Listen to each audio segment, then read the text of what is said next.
Share market में कई बार ये भी देखने के लिए आता है कि 2,000 रुपया में हम किसी शेयर को खरीदते हैं। कुछ दिन के बाद उसका प्राइस 1,800 हो जाता है और हम उसमें और पैसा लगा देते हैं, हमें लगता है कि ये सस्ते में मिल रहा है। कुछ दिन और वेट करते हैं तो उसका प्राइस 1,500 हो जाता है, हम कुछ और ऐड करते हैं, फिर 1,000 रुपया हो जाता है। तो हमें लगता है ये तो आधे दाम में मिल रहा है, हम और ले लेते हैं तो हमें बड़ा प्रॉफिट हो जाएगा।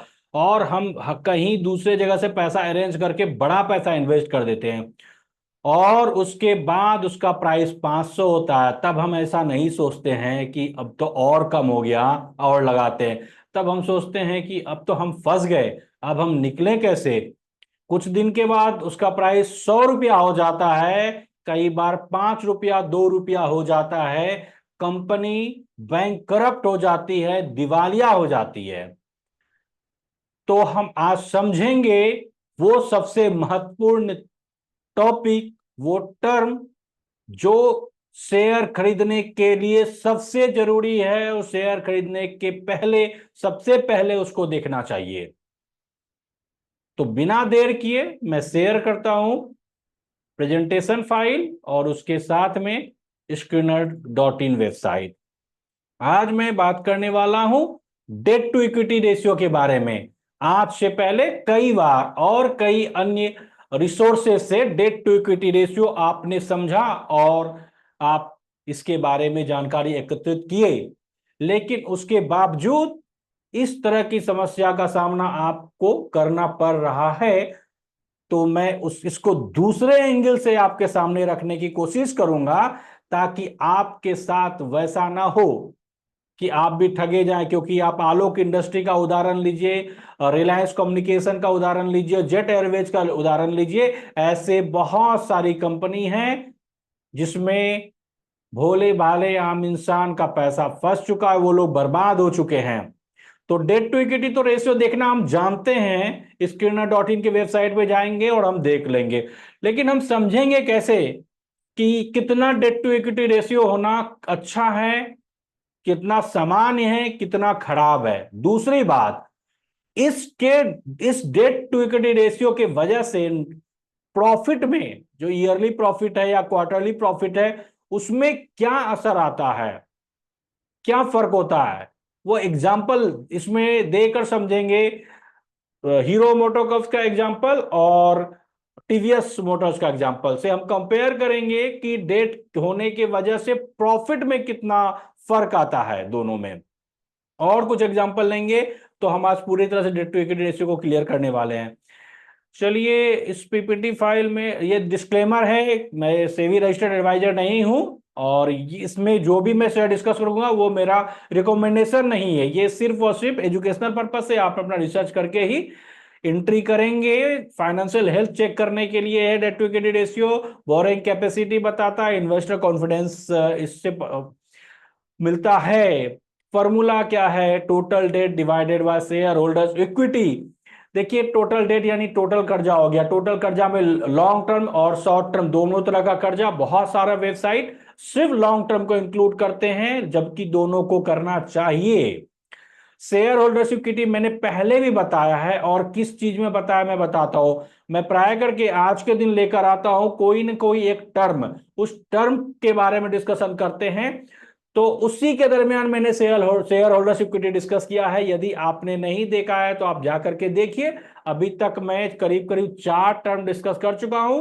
एक आरओई मैंने डिस्कस किया है, दूसरा किया return on capital employed discuss किया है, तीसरा सेल्स ग्रोथ मैंने डिस्कस किया है और चौथा मार्केट कैप डिस्कस किया है। तो मैं लिंक डाल दूंगा, आप जाकर देख लीजिएगा, डिस्क्रिप्शन से में आपको लिंक मिल जाएगा। फिर भी शॉर्ट में मैं बताया था, शेयर होल्डर्स इक्विटी के अंतर्गत दो तरह का पैसा आता है। एक होता है जो इक्विटी से पैसा जुटाती है कंपनी, और दूसरा जो उसका रिजर्व है। इस दोनों को मिला देंगे, शेयर होल्डर्स इक्विटी हो जाएगा। टोटल डेट में आप इससे डिवाइड कर दीजिएगा तो डेट टू इक्विटी रेशियो निकल जाएगा। लेकिन हमें ये निकालना, ये तो सिंपल मैथ है, लेकिन हमें समझना है ये मैथमेटिक्स हम यहां पर नहीं समझ रहे हैं। यहां पर हम समझ रहे हैं कि हमें शेयर लेने के समय किस तरह से इसके बारे में विचार बनाना है, इसको किस तरह से लेना है। तो देखिए, एक एग्जांपल मैं देता हूं। टोटल डेट, मान लीजिए कंपनी दो तरह से पैसा जुटाती है ना, एक तो डेट से यानी कर्ज लेकर, और दूसरा शेयर जारी करके आईपीओ से। तो इस दोनों तरह से जब पैसा जुटाती है, तो एग्जाम्पल यदि 100 रुपया जुटाई जुटाई वो डेट से, और 100 रुपया जुटाई वो इक्विटी से, तो दोनों बराबर हो गया। तो 100 में आप जब 100 से डिवाइड कीजिएगा ना, 100 डिवाइडेड बाय 100, तो 1 आएगा। तो यह एक समान स्थिति है, ये बुरी हालत नहीं है। इसका मतलब कंपनी चल रही है, किसी वजह से उसका सेल्स नहीं हो पा रहा है, प्रॉफिट नहीं बना, सेल हो रहा है, प्रॉफिट भी नहीं बना पा रही है मान लीजिए, तो वो डेट जो है ना 100 रुपया, उसका इंटरेस्ट पे कहां से करेगी? और कुछ दिन तक इंटरेस्ट पे नहीं करेगी तो उसको हर हाल में फिर वो लोन को चुकाना पड़ेगा। वैसे स्थिति में चूंकि 100 रुपया है ना इक्विटी, तो ये सारा पैसा देकर वो कर्ज से मुक्ति पा सकती है, एक तरीका है। लेकिन दूसरा है कि 100 रुपया में हर साल इंटरेस्ट भी तो बढ़ रहा है, तो इसीलिए 1 भी अच्छा नहीं होता है। मैं प्रेफर करता हूं 0.5। सबसे खराब स्थिति तब होती है जब डेट हो जाए 500 रुपया, शेयर से जुटाया हुआ पैसा रहे 100 रुपया। यदि इस 500 में 100 से डिवाइड कीजिएगा तो हो जाएगा 5। इसका मतलब एक शेयर से जो पैसा जुटाया गया, उससे 5 टाइम्स ज्यादा पैसा जुटाया गया डेट के द्वारा। ये तो खतरनाक है, ये तो सुसाइड करने वाली स्थिति है। ऐसे कंपनी से बचकर रहना है आपको। तो किसी भी हालत में जहां पर 5 रहे डेट टू इक्विटी रेशियो, वहां बिल्कुल नहीं जाना। इवन 2 रहे तो भी नहीं जाना, 1 रहे तो भी कोशिश कीजिए साइड रहने का। 0.5 यानी कि यदि ये है 100 और ये है 200, 200 रुपया जुटाया गया शेयर से, 100 जुटाया गया डेट से, तो 0.5 होगा। तो 0.5 है तो चलेगा, 0.5 से कम है तो चलेगा। किसी भी स्थिति में 1 से ज्यादा तो नहीं ही होना चाहिए। इंटरप्रिटेशन ये है कि ज्यादा डेट टू इक्विटी रेशियो होगा तो रिस्क ज्यादा है। इसमें ये भी एक एग्जांपल दो तरह का मैंने लिया है। पहले में total date 100 crore, share holders equity 200 crore, 100 divided by 200, 0.5 आया। इतना तो दिक्कत नहीं है, चल सकता है।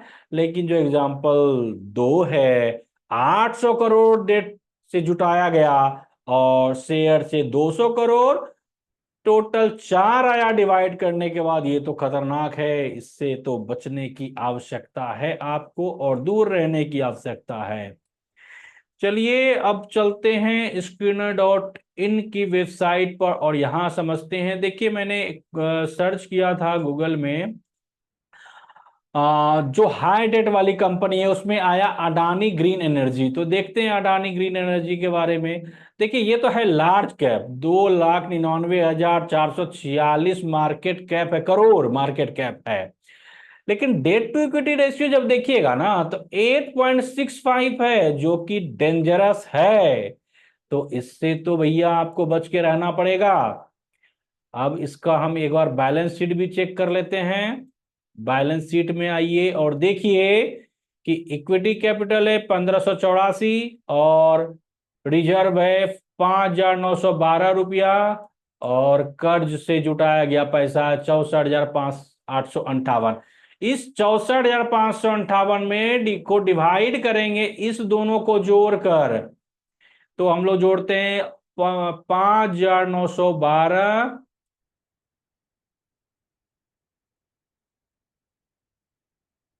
5,912 प्लस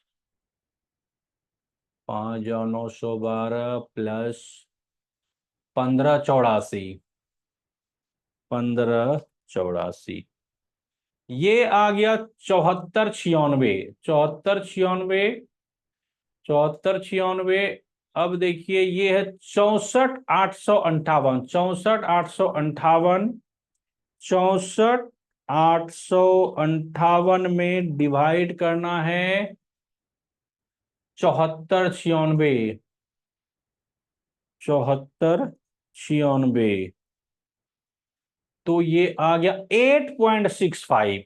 8.65 देखिए, यहां पर भी 8.65 ही था। डेट टू इक्विटी रेशियो 8.65, इसका मतलब आप डेट टू इक्विटी रेशियो निकालना सीख गए, बधाई हो आपको।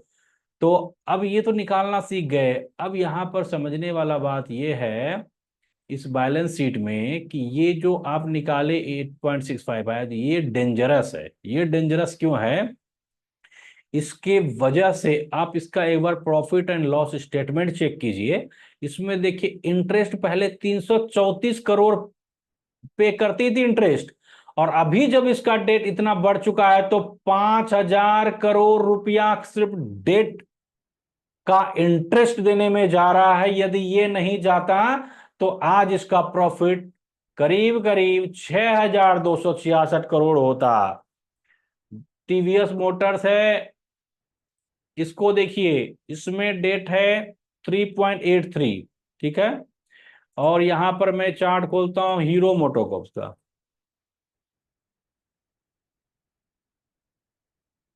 हीरो मोटोकॉर्प, इसका डेट टू इक्विटी देखिए 0.03 है, यानी कि एकदम नहीं के बराबर है, कम है। और टीवीएस मोटर कॉर्प में, टीवीएस मोटर में ज्यादा है। तो इसका जब हम प्रॉफिट एंड लॉस स्टेटमेंट देखेंगे हीरो मोटोकॉर्प का, तो यहां पर देखिए इसको नेट प्रॉफिट हो रहा है 3,742 करोड़ रुपया, ठीक है। 3,742 करोड़ रुपया हो रहा है। और एक चीज आप देखिए, ऑपरेटिंग प्रॉफिट इसका है 5,235 करोड़। टीवीएस मोटर्स का जब हम देखेंगे प्रॉफिट एंड लॉस, तो देखिए इसको 1,779 करोड़ हो रहा है, और इसको भी ऑपरेटिंग प्रॉफिट 5,500, 5,500 ऑपरेटिंग प्रॉफिट इसको है, याद रखिएगा 5,500। और ऑपरेटिंग प्रॉफिट 5,235।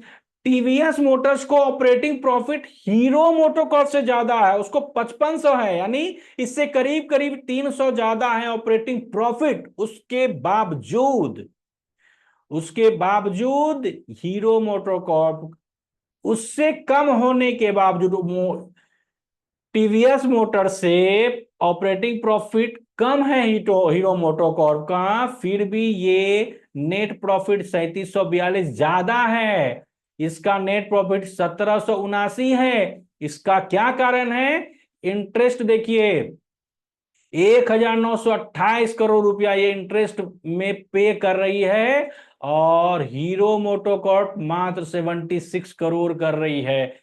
इतना बड़ा डिफरेंस है। इसकी वजह से ही शेयर परफॉर्म करता है या नहीं करता है, प्रॉफिट में आती है या नहीं आती है। तो शेयर मार्केट में जंप करना है, 25% से ग्रो भी करना है, लेकिन इस ग्रो करने में, और यहां से कुछ आपको टिप्स मिल गया, कहीं कोई कुछ बोल दिया और पेन्नी शेयर आप खरीद लिए, हाईली डेट कंपनी में आपने पैसा लगा दिया, और कुछ दिन के बाद आप ऐसा बुरा फंस गए कि आप पूरी तरह से बर्बाद हो गए। तो पैसा ग्रो करवाने के पहले आप ये सीखिए कि पैसा आपका घटना नहीं चाहिए, बर्बाद नहीं होना चाहिए। स्टॉप लॉस सीखना होगा, कितना लॉस आप सह सकते हैं। खरीदने के पहले ये लिख कर रख लीजिए कि मैं आज 100 रुपये में शेयर खरीद रहा हूं, यदि ये 80 रुपया हो गया तो मैं बेच कर निकल जाऊंगा, 70 रुपया हो गया बेच कर निकल जाऊंगा।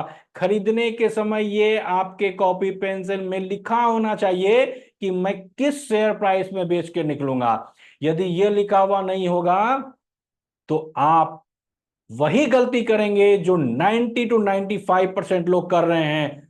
इस देश में 5% लोग इस शेयर मार्केट में पैसा कमाते हैं, 95% लोग पैसा लूज करते हैं।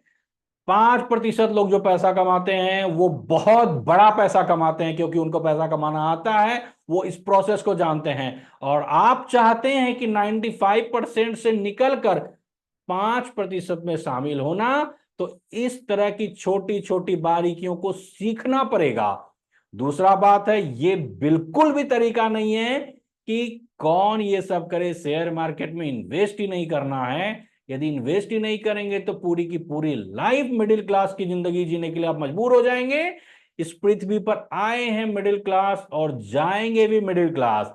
तो मिडिल क्लास से रिच क्लास में जाना है तो शेयर मार्केट में पैसा आपको लगाना ही पड़ेगा, 25% से ग्रो करवाना ही पड़ेगा। इसके अलावा कोई जगह नहीं है जहां जाएंगे आपको 7% से 15% के बीच में रिटर्न मिलेगा, जिसमें आप रिच नहीं बन सकते। आज के लिए इतना ही। आप सबों को बहुत बहुत धन्यवाद।